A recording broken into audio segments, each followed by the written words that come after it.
Hey everyone, Sarah here. Welcome back to my channel, Never Out of Books. I apologize for the absence. Things went crazy, obviously. For those of you who do not know, I am a nurse and it's been a very stressful time. It's been a stressful time for a lot of people, but it has been a very stressful time for me. And as a result, my reading is off, everything is off, and I have been just very stressed. So I figured I would just come on here today, just say I'm stressed, and then just go down through a list of the books that I've read in February, March, and April. I will say that once the COVID situation hit, since then I haven't really been reading. I've been finding more solace in video games and watching TV, which is very, very, very unlike me. So, the reading once we hit the end of March and April, and again this month, is not very high, I didn't really like anything either. So there's that too. So without further ado, I'm just going to run down the list of different things here. To be honest, I've forgotten a lot of it anyway. So here we go. In February, I obviously did a lot of audiobook listening because I still had my really cheap Audible romance package, Audible Escape, I guess it's called. So I read 6 books from that. They were The Most Dangerous Duke in London, which is a historical romance, which I gave 3 stars. Blunder Woman, which is a chick lit, which I gave 4 stars. I Love You, Luke Pye-Walker, which is a chick lit, and I gave that 5 stars. I really wish I knew what it was about. I probably should amend that since I can't even remember what the book is about, but I really loved it at the time. The Corset Diaries, which is a contemporary romance, which I gave 4 stars, and I do remember this one. This one was fun. A Wicked Kind of Husband, which is a historical romance, I gave 4 stars. And Full Package, which is a contemporary romance, which I gave 3 stars. For physical books, I read The Hand on the Wall. This is the 3rd and final book in a 3-book young adult mystery thriller type series. I got it from the library, so I do not have it, and honestly, I don't even feel like looking it up on my phone at this moment. But I adored this series overall. I will be buying it when it comes to paperback because I have the other 2 in paperback for my collection. I enjoyed it that much. I gave it 4 stars. I read this one, Amber and Dusk, by Lyra Celine. This is a young adult fantasy novel, and I gave it 2 stars. I did not like it. I am looking forward to getting it out of my home once I'm allowed to leave my home for non-work purposes. For my nonfiction challenge, I read Country Living's Tiny Homes.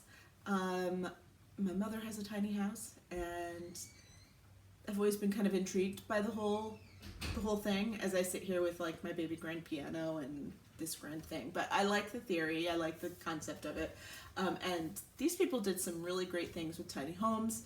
So I read that. I gave it 3 stars. I enjoyed it. I also read Belgravia by Julian Fellows. This is a historical fiction, little bit of mystery and stuff going on. It is now a mini-series. I didn't know that was coming. I gave it 3 stars. I didn't really love it very much. I think that might be an unpopular opinion, but it was okay. And I read The Hating Game by Sally Thorne, and this I gave 4 stars too. And I remember when I finished it wondering why I left it for so long, because I really liked it a lot. March was March Mystery Madness and Middle Grade March. As a result, I read lots of mysteries. I read the 2nd and 3rd book in the Scottish Bookshop Mystery series, Lost Books and Old Bones, and Of Books and Bagpipes. I think this might be the 2nd one, this might be the 3rd one. I can't remember. Both of these I gave 4 stars to. They are cozy mysteries. I read Lavender Blue Murder. This is, I don't know, the 21st book in the Tea Shop Mystery series that I love, and I really wish that I had a tea shop like that around me where I could go and have tea. I gave this 4 stars as well. Another fantastic installment. I caught up with 2 mystery series, but like comedic mysteries. I can't call them cozy mysteries because one of them, anyway, at least the Lexi Graves series, she's a private investigator, so that takes out the cozy part. But these are both on Kindle, so if you're wondering about something to read and you have Kindle Unlimited, the Lexi Graves series I really did enjoy very, very much. I've enjoyed it.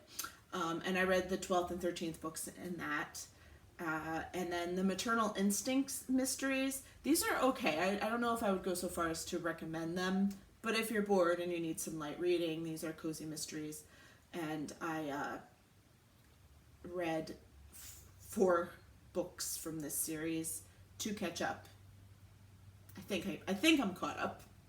One never knows. For the middle grade section, I read The Sisters Grimm, which are the fairy tale detectives. This is the first book by Michael Buckley. I gave it 3 stars, and I mean, it was okay. I enjoyed it. It did what it was supposed to do. I read When You Reach Me by Rebecca Stead. I mean, this has an award and everything. I don't know. I gave it 3 stars, and I remember being a bit underwhelmed. But 3 stars is still good reading. It wasn't awful. It just was not what I was expecting it to be, I guess. And then this is technically a young adult mystery, so I didn't know which part to put it in, but I read Death by Bikini by Linda Gerber. This I gave 3 stars, a bit underwhelmed by this. Of course, I think by this point I was, COVID land had started, so everything was a little bit underwhelming to me by this point. And this feeds into other books, which kind of irritates me, but I don't think that I'm going to get them. I mean, they're not at the library, and I don't really feel like buying them. Then April happened. I only read 4 things in April. I read Caffeine, and I think there's more to that title. It is from Audible. It was one of their monthly freebies. It was only a couple hours long. It's like a nonfiction essay about caffeine and coffee and things like that. And that was 3 stars. It wasn't exactly it wasn't like a history of caffeine like I really wanted it to be, but it was okay. I read Choose Me by R.C. Bolt. This is a contemporary romance. I, was trying. This is a friends to lovers romance. I gave it 3 stars. It was fine.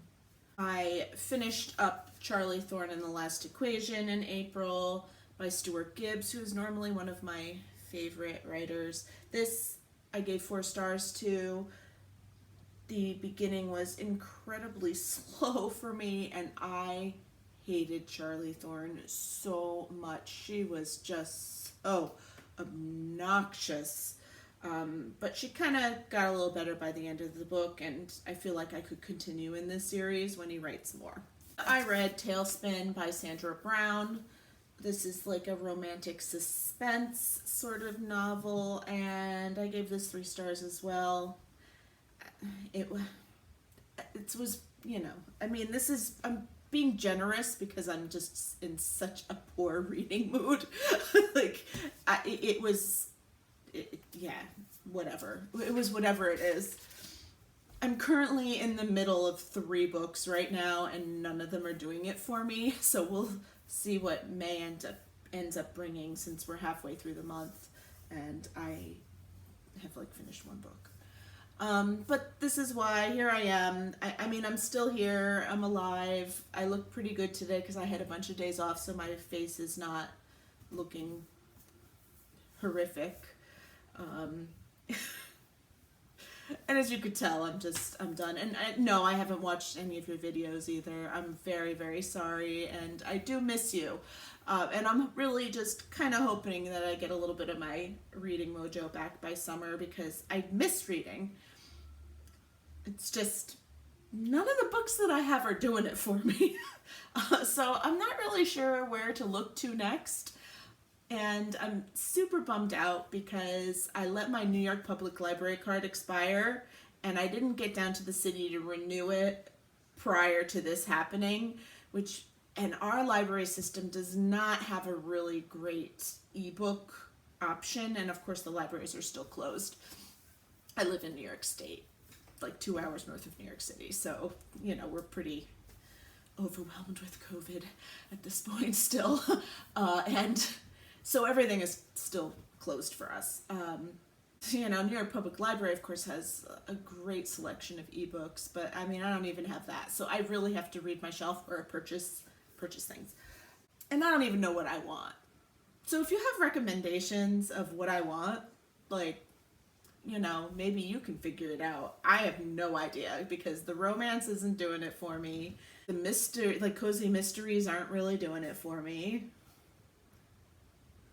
And those are usually my go-to sort of things. I mean, I could do some Carl Hyacin. Maybe I need some satire.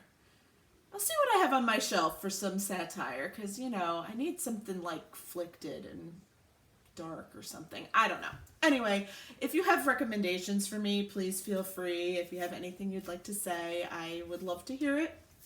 I will try to keep up with this a little bit more. I'm trying to get back into a more of a normal flow of things, and I will talk to you all later. I won't disappear completely, but I am kind of a sporadic booktuber anyway. So I will talk to you all later. I hope you're reading something wonderful and that your quarantine isn't driving you too insane. Bye.